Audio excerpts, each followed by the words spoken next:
invisibly, a forgotten appointment, a birthday card left unwritten, an afternoon nap that stretches longer than usual. At first, these things feel small, insignificant even. You tell yourself that everyone forgets sometimes. Everyone gets tired. But deep inside, something whispers that this isn't just age. Something has shifted. The days blur together. Their routines start to change. They might stop taking their morning walk. The newspapers pile up, unread. They might eat less, talk less, smile less. The world, once full of movement and meaning, now seems distant, as though they're slowly stepping away from it, piece by piece. It's easy to miss the signs at first. You try to rationalize. Maybe it's just the weather. Maybe it's just a bad week. But it keeps happening. You start to notice the way their hands tremble when they reach for a cup, how they forget the name of a familiar friend, how they seem to stare at nothing for longer than usual. It's as though a part of them is drifting somewhere you cannot follow. The body begins to change. There's weight loss, sometimes subtle, sometimes dramatic. They feel cold all the time. They shiver, even under blankets. The skin becomes paper thin, fragile to the touch. Their once firm grip now feels like air between your fingers. They tire easily. Simple tasks, brushing teeth, walking to the mailbox, become exhausting. You offer help, and at first they resist. But eventually, even they begin to surrender to the slowness taking over. Sleep becomes their refuge. At first, they nap more during the day. Then it becomes harder for them to stay awake. Conversations grow shorter. Responses come slower. They drift in and out of sleep, as though the line between dreaming and waking has started to fade. You watch them sleep for hours, wondering what they dream about, wondering if, in those dreams, they're walking again, laughing again, living again. There's a change in how they engage with the world. Social events become overwhelming. Crowds, noise, even phone calls feel like too much. They begin to retreat, not out of sadness, but as though they're turning inward. You'll see them staring out the window, watching the same patch of sky for hours. Sometimes they smile at things you cannot see.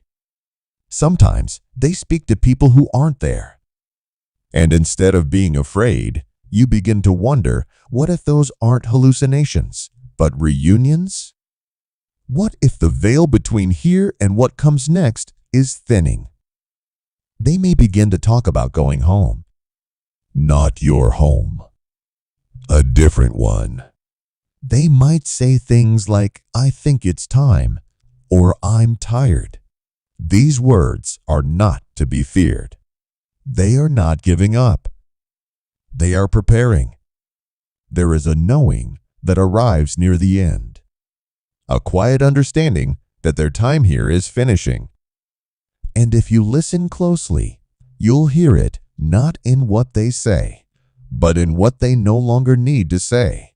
You'll notice changes in appetite. They'll eat less and drink less.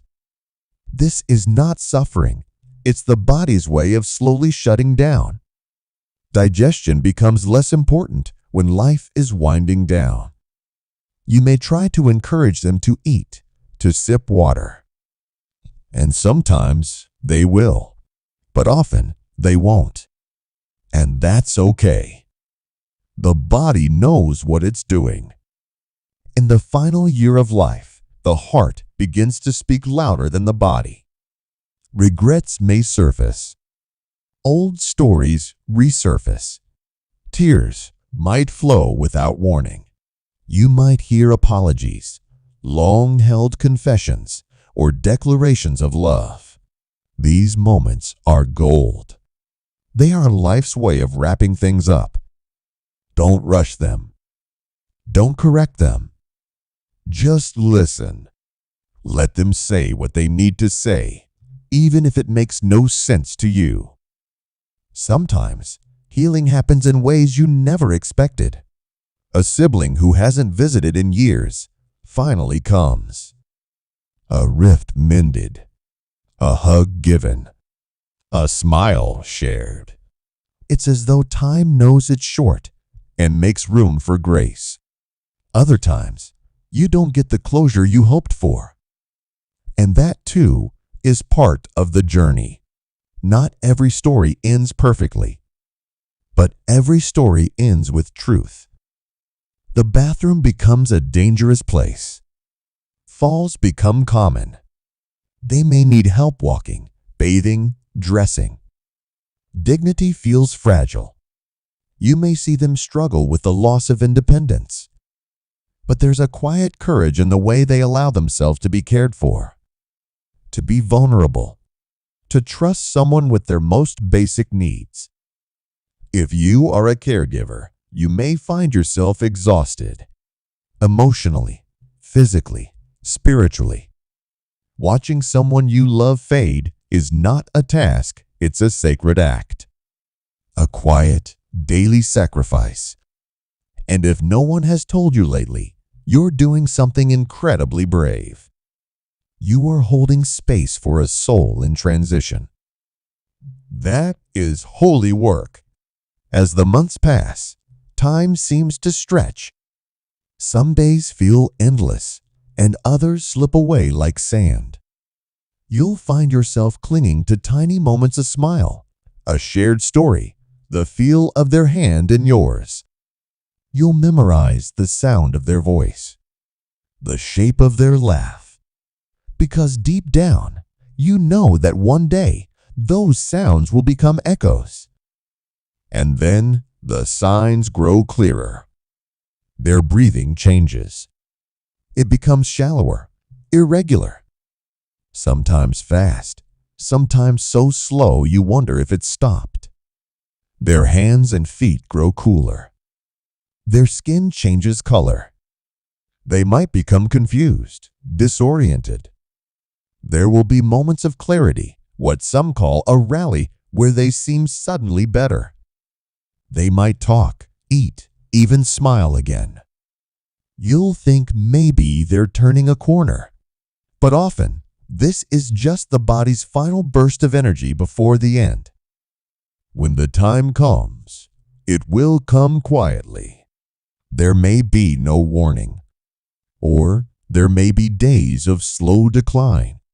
You may be there, or you may not. Some people wait until they are alone. Others hold on until that one last person arrives. Each departure is unique. Each passing is personal.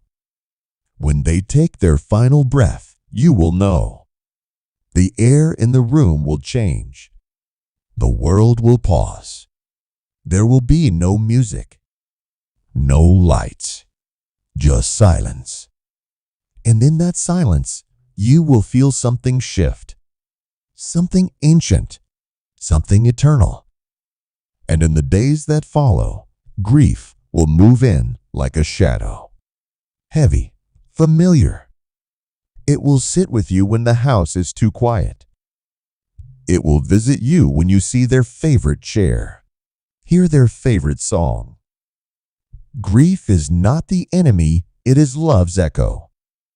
Proof that you loved deeply, that a life was lived, and that its end mattered. You will cry at unexpected moments, in the grocery store, at the sound of laughter, while folding laundry, and sometimes you'll smile just as suddenly at a memory, at something they would have said. Love doesn't leave when the person does. It stays. It weaves itself into your everyday. It becomes part of who you are. The final year of life is not just about decline. It's about presence, about showing up, about bearing witness to someone's final walk through this world. It's about holding their hand and saying, "You're not alone." It's about listening when there are no more words, about loving them when they cannot love themselves. And if you are in that space right now, if someone you love is nearing the end, know that you are not alone. There is no right way to do this. No perfect words. No perfect goodbyes. Just love. Just presence. That is enough. And when it's over, don't rush your grief. Let it come. Let it speak. Let it wash over you like a tide. It will not drown you. It will teach you. It will carve you into someone deeper, softer, more alive. Speak their name. Tell their story. Light a candle. Hold a photograph. Remember them not only in sadness, but in joy, in laughter, in everything beautiful that remains. And in the comments below, if they're still here or if they've gone, write this: you are remembered. You are loved. I carry your story with me, always. Because love, real love, never ends. It simply changes form. And in every heartbeat, every tear, every quiet moment, they are with you, still.